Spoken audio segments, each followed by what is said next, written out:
सास नंबरी, बहू 10 नंबरी। पूरे घर में मालती देवी का हुक्म चलता था। अपनी बड़ी बहू को वो टीवी के रिमोट की तरह कंट्रोल करती थी। चलो, देर हो रही है। 12 बजे से पहले लड़की वालों के यहाँ पहुंचना है। हाँ हाँ, चलती हूँ। मैं तो भगवान से बस ये दुआ कर रही हूँ कि जिस तरह मेरी बड़ी बहू मेरी मुट्ठी में है, उसी तरह मेरी छोटी बहू भी मेरे इशारे पे नाचे। अरे भगवान, भला इस घर में किसकी हिम्मत है जो तुम्हारे खिलाफ जाने की हिमाकत करे। इस तरह मालती देवी अपने छोटे बेटे की भी शादी कर देती हैं। मालती की छोटी बहू फैशन डिजाइनर का कोर्स करके आई थी। उसका सपना था कि शादी के बाद वो अपना खुद का बुटीक खोले। एक दिन, क्या बात है छोटी, तू तो एक से बढ़कर एक डिजाइन बना लेती है। इसमें कौन सी बड़ी बात है दीदी, आप चाहे तो मैं आपको भी सिखा सकती हूँ। हाँ, फिर हम दोनों मिलकर एक बुटीक खोल लेंगे। लेकिन दीदी, उसके लिए तो बहुत पैसे लगेंगे। हाँ तो क्या हुआ, पैसे माँ जी से ले लेंगे। हाँ हाँ, मेरे पास तो पैसों का पेड़ है ना, तोड़ के तुम दोनों को दे दूंगी। मेरी एक बात अच्छी तरह समझ लो, मैं तुम दोनों को एक ढेला भी नहीं देने वाली। बड़ी आई बुटीक खोलने वाली। ये आप क्या कह रही हैं माँ जी? आप हमारी मदद नहीं करेंगी तो कौन करेगा? अरे अगर बुटीक खोलने का इतना ही शौक है तो अपने माँ बाप से पैसे क्यों नहीं मांग लेती? मेरे पैसों पर क्यों आंख गड़ाए बैठी हो तुम दोनों? इस तरह अपने इरादे स्पष्ट करके मालती देवी वहां से चली जाती है। अरे ये क्या दीदी, माँ जी तो साफ मुकर गई। अब हम क्या करेंगे?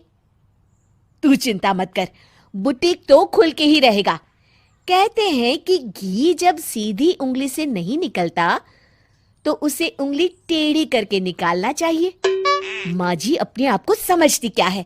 पूरी सोसाइटी जानती है कि माँ जी ने अपनी सास को घर से निकालकर उनकी दौलत पर कब्जा कर लिया है।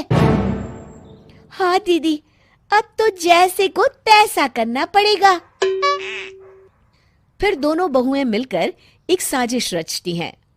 एक दिन, अरे नालायक, जरा ठीक तरह से पैर दबा, बिल्कुल मजा नहीं आ रहा। खाने पीने में तो कोई कसर नहीं छोड़ती।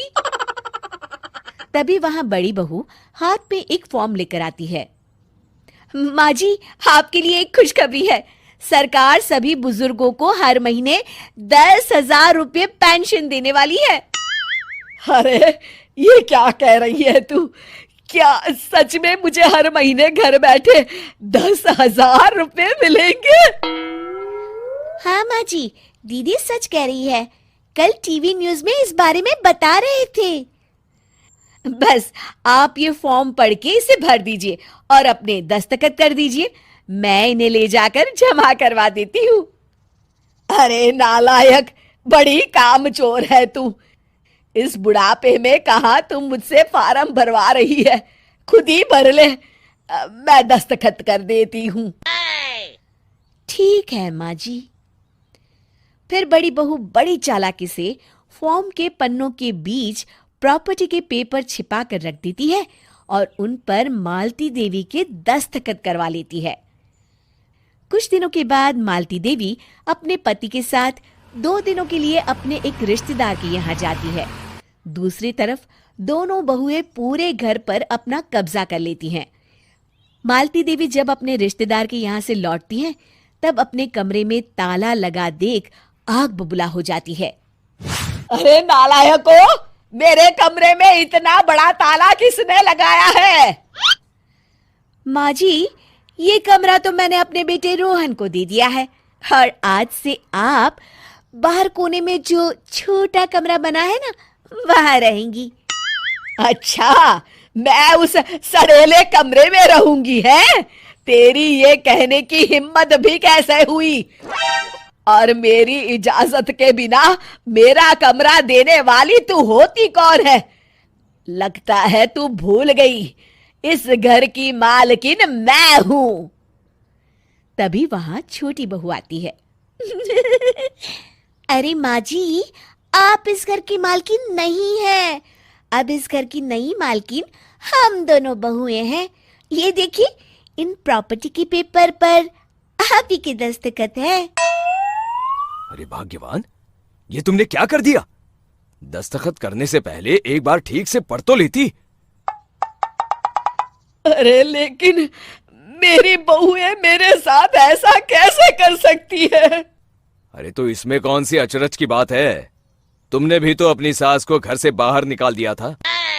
टूटा फूटा ही सही, शुक्र करो कि इन दोनों ने कम से कम हमें रहने के लिए कमरा तो दिया।